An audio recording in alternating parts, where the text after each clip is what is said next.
What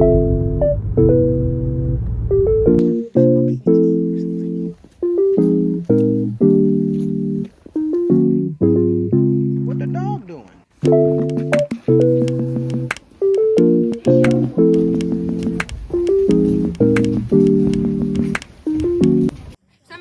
Манай байгууллагын дэндэлгээр бид нар Японы Осака хотын шүдний эмчнэрийн байгууллагаас хэсэг бүлэг шүдний эмчнэрийн нэгдээд явуулж байгаа судалгааныхын ажлын хүрээнд бид сонгогдсон сурагчдаа шүдний эрүүл мэнд болон амны хөндийн ариун цэврийн талаар яг мэдлэгийг нь аль болох тултан дэвшүүлээд эрүүл шүдтэй бүхий таргаар дэмжиж туслаад явах зорилгоор байгуулагдсан Шинэ Монгол сургуулийн 11-р ангийн сурагчдаас тогтсон байгууллага байгаа. Өнөөдөр 2 сарын 27 оны өдөр бид нар Гочиртын 85 дугаар сургууль 8 дугаар ангийн 1 бүлэг 6 дугаар ангийн 3 бүлэг тус шүдний хичээл ороод байна. Шүд яаж чухал вэ? Шүдний хүний бие тэгэхээр чухал вэ? Ширээ шүдчэн юу биш үү? What the dog doing?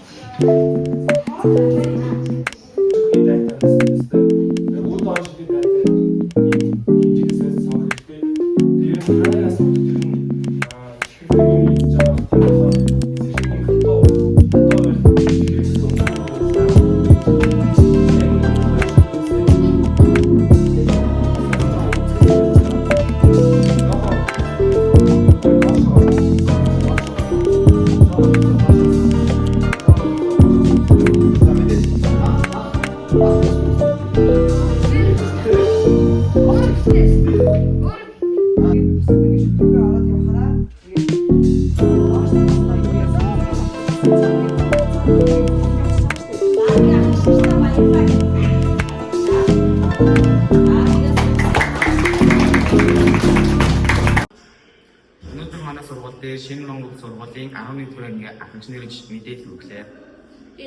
Энэ мэдээллийг биднэрт одоо шүдний ямар сайн арчилдаг гэж бол арчилсан нь ямар чухал болохыг хэлсэн.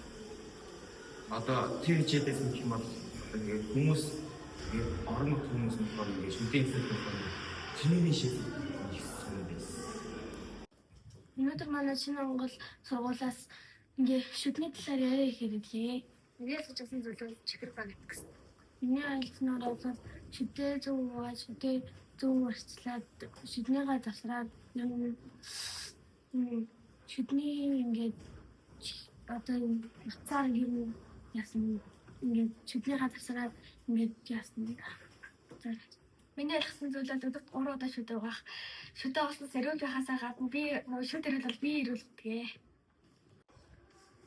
Тэгээд шүдээ сайн угаахгүй бол тэгээд юм шүд чинь өвдөн тэгээ бас ёо шүд мүд чинь тэгээд юм асуудалтай болно. Тэгээд шүдээ сайн угаагаад чихэр жимээс нь баг идэрээ гэж зөвлөдөө.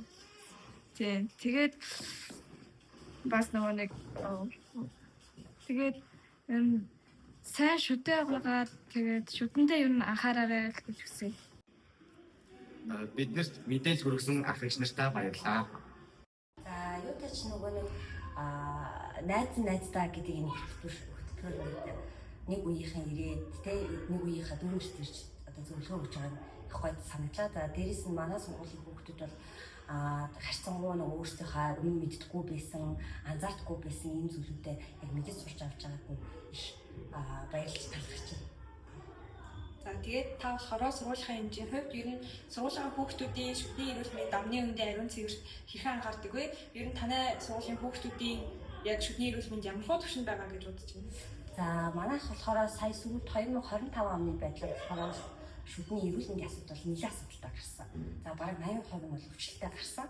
За тэгээд үүнтэй холбоотойгоор ерөөдөө манай сургууль за энэ одоо асуудлыг яалтайгаар ингээд одоо авч хэлцгүй болохгүй байна гэдэг утгаар танаас одоо хамт олонтой бас ингээд ярилцж байгаа гэдэг сургалтуудыг хийс нахуулаад авч байгаа. За манай сургууль дээр одоо 3 сараас ахуулаад тодорхой хэмжээгээр амны хөндийн өвчлөл өндөртэй байгаа хүүхдүүд дээрээ бол хувийн эмнэлэгтээ одоо уулзаад за эхнээс нь ахуулаад одоо нэмжлэх юм арга хэмжээг авч эхэлнэ. За тэгээд энтэйгээ холбоотойгоор мэдээж бид нэр эргүүлжүүлэх юм арга хэмжээ авч идэл араас нь нөгөө хэвээ бусад шүдэнд торгоотвол яах вэ гэдэг юм асуудал үүсгээд байгаа учраас одоо Шинэ Монгол сургуулийн хамт олонтой одоо нэгдэж те найзаасаа үе тэнгийнхнийг яаж суралцдгийг юу мэдэж авах хэрэгтэй гэдэг талаар сургалтуудыг аваад араас нь нөгөө урьдчилан сэргийлэх одоо ажлыг эхлүүлэх зорилгоор танай хамтлагтай бас нэгдэж одоо ажиллаж байгаа гэж болно гэсэн үг тийм.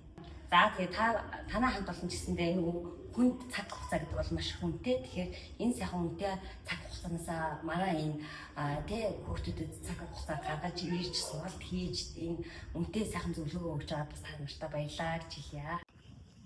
今日私たちはガチョウストの第85番学校に来て、歯磨きのやり方と健康の歯がどうして大事なのかについてお話をしました。